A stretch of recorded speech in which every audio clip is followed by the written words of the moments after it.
guys, I have just enough time for, guess what? Another Transformers video! This time on Sixshot.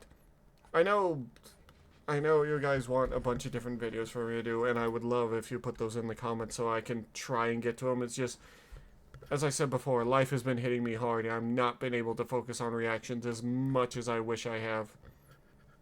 But yeah.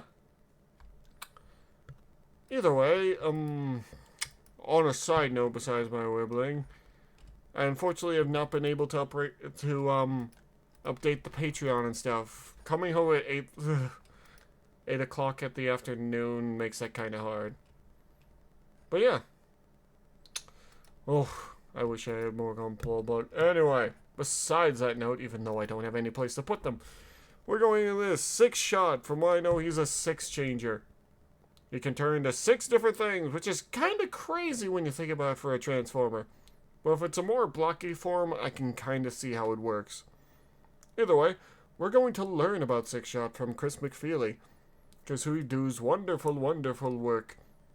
Honestly, he might have to update a lot of this considering with every new series, which, oh, that would be a lot of work.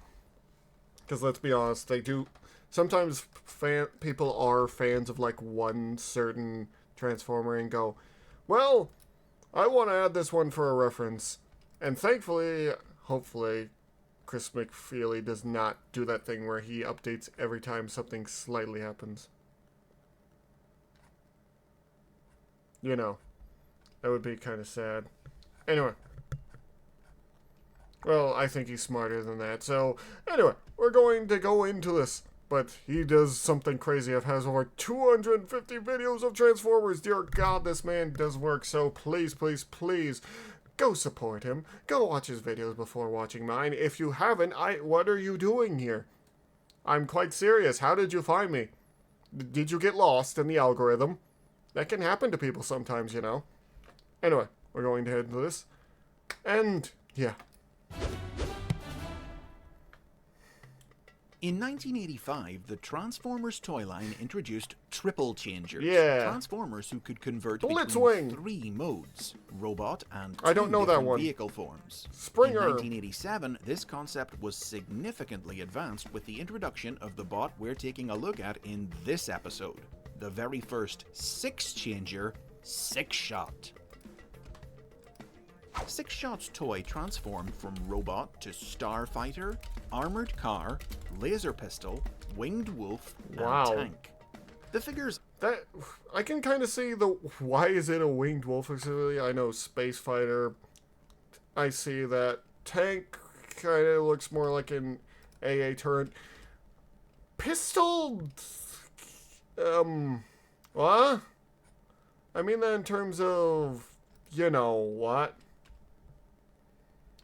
Like, this looks more like a gun one of the bigger figures would hold. Like, unless it's where the kids would turn into a pistol for all themselves. Number of transformations saw him marketed as the I like his ultimate color scheme, Transformers challenge, and his instructions came sealed with a sticker, daring kids to try and figure out as many of his different modes as they could on their own before opening I always them. like a good wolf form, Sixshot though. was characterized as a Decepticon whose only purpose in life was to kill and destroy, whose variety of alternate modes made him a one-robot army. His sole redeeming feature was a warped sense of honor that saw him always speak respectfully of those he had killed. He still looks kind of cool, though. Despite his toy being treated as a big deal, Sixshot appeared in very little English language media at the time. Really? The Transformers animated series featured him in only one short scene in its final season, in which he used each of his 5 alternate modes to take out the aerial bots one after the other. Oh, the poor aerial bots. It's like shooting cyber ducks in a barrel. Cyber ducks. And his comic book appearances were the briefest of the brief. A single panel cameo in the Marvel comic, and a couple of scenes in the obscure and short-lived Transformers in 3D from Blackthorn Publishing. Didn't seem like there was a bunch of cohesion, because if they were pushing him as a big thing in the ads, and, you know, in the comics and in other media, he just was barely there. Yeah, it feels like a lack of cohesion is going on here for... well, you know, all this stuff. Which does sometimes happen. Marketing and advertising and the shows aren't always on the same page, let's be honest here. But overlooked by media as he may have been, his toy continued to be sold in 1988. Not surprising. And a six-changer was added to the Autobot ranks the same year. Understandable. Quick Switch, who was advertised... They honestly usually do this from what I've seen. They always add like an Autobot equal to so-and-so in some form. Usually a rival.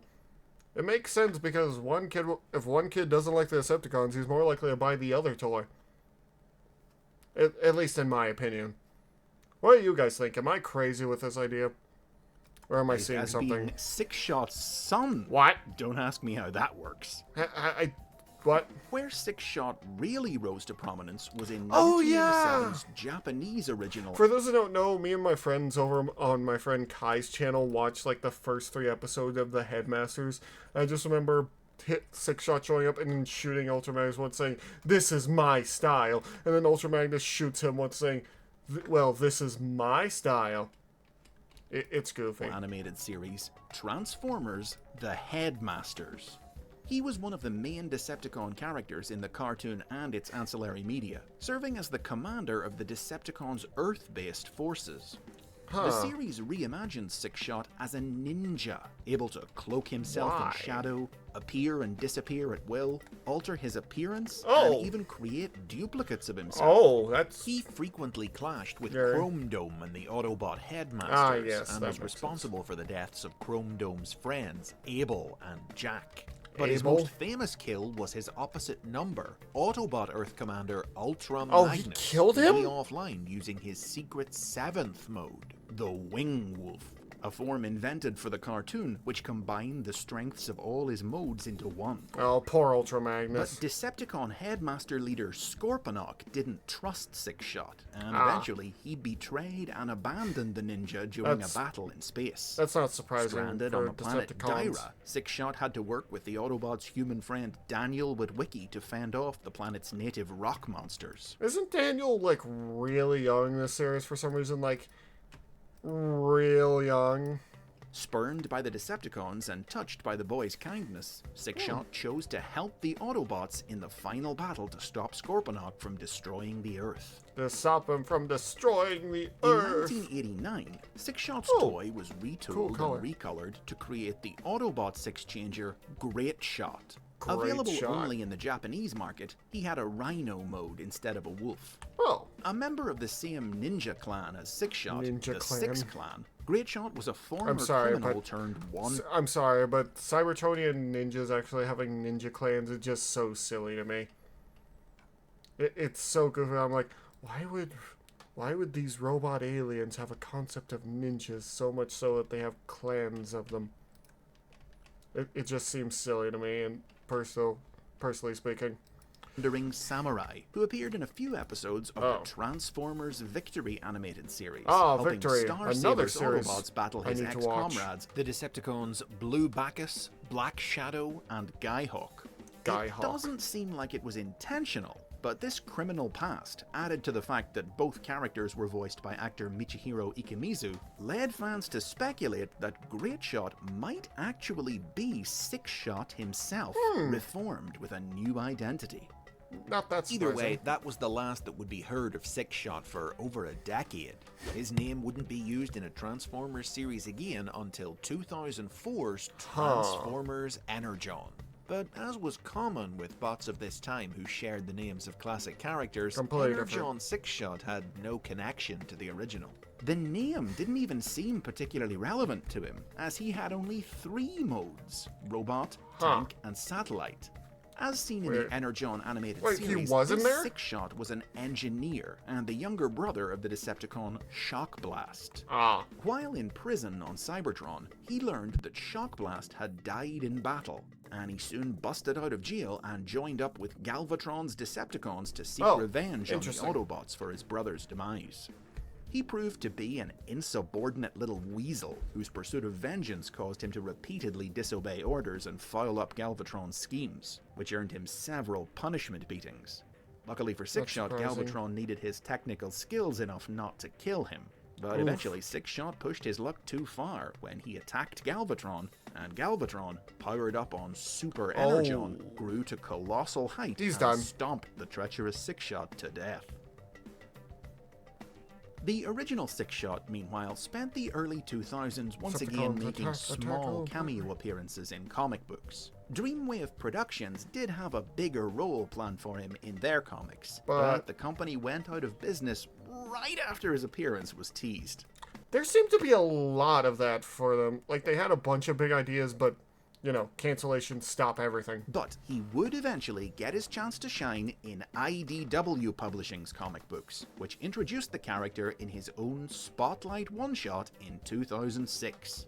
IDW's Sixshot was a specially engineered super warrior capable of ending all life on a planet. So terrifyingly powerful that even his fellow Decepticons feared him. But a life of only death and destruction left Sixshot haunted by a feeling of emptiness. So, when the aliens known as the Reapers offered him a new purpose by inviting him to join their crusade to wipe out war by killing those who waged it, he accepted. This just makes me think of, if you've ever seen the series, there is a Gundam 00, which is basically the main idea is, okay, we'll stop anyone that tries to start a war at gunpoint. It doesn't work out at all, for obvious reasons, because the idea is insane. Sixshot and the Reapers attacked the Decepticons, but Sixshot's defection was short-lived, as he was immediately taken offline by a shutdown code that Megatron had programmed into him for use in the event that he ever turned traitor. That is horrifying. Sixshot would later be revived and briefly mind-controlled by the mad scientist Giaxus, after which he set out on his own, his pursuit of new targets bringing him into conflict with the Throttlebots and the giant Metroplex. Sixshot would fall out of the spotlight again until 2016, when a new figure of him was released in the Titans Return toy line, a faithful update of his original toy, albeit one that inverted his laser pistol mode and rebranded it a submarine. The toy's head was formed by the Titan Master Revolver, who granted Sixshot mastery of all forms of combat, and who was designed to look like Sixshot's old victim from the Headmasters, Jack. This figure was also released in the Japanese Transformers Legends toy line, for which it was also exclusively retooled and recolored to create a new version of Great Shot.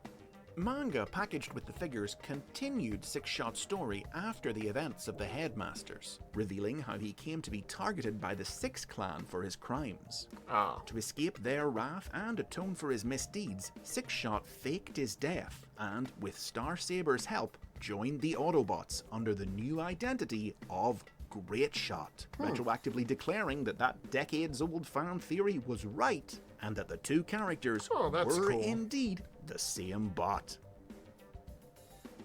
Though he is perhaps the original example of a Transformer... That is kind of cool that they actually, whenever, like, fan theories become canon, it's an interesting ad of where sometimes the fans just become the people writing for the characters. It's an interesting thing because usually fans are the ones that put the most passion, heart, and soul into these kind of things. Character who was big in Japan while being largely overlooked in the rest of the world for most of his history. Sixshot has nevertheless always been a fairly well-remembered cult favorite among Western fans, for his toy if nothing else, and the 21st century has finally given him a little of the attention that he's long lacked. He currently appears in the pre-war setting of IDW's new rebooted comic book universe, as a prominent member of The Rise, the terrorist cell that will one day become the Decepticons. And the birth of the Cybertronian War feels like an appropriate place for a killing machine like Sixshot. As he says himself, life is only worth living as long as there are enemies worth destroying. And those are the basics on Sixshot. Tell me what you think of him in the comments. Which of his 6 modes is your favorite? Everybody's got...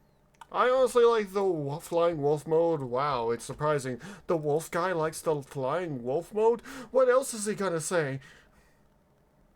That he's a mecha fan, his name is Mech Wolf? Oh no, whatever. And anyway, this joke has gone on for too long. Yeah, what do you guys think of Sixshot? I am actually curious. I wouldn't be, it is interesting to see what you guys think of some of my thoughts on this. And yeah, if you want more, comment down below what else you want.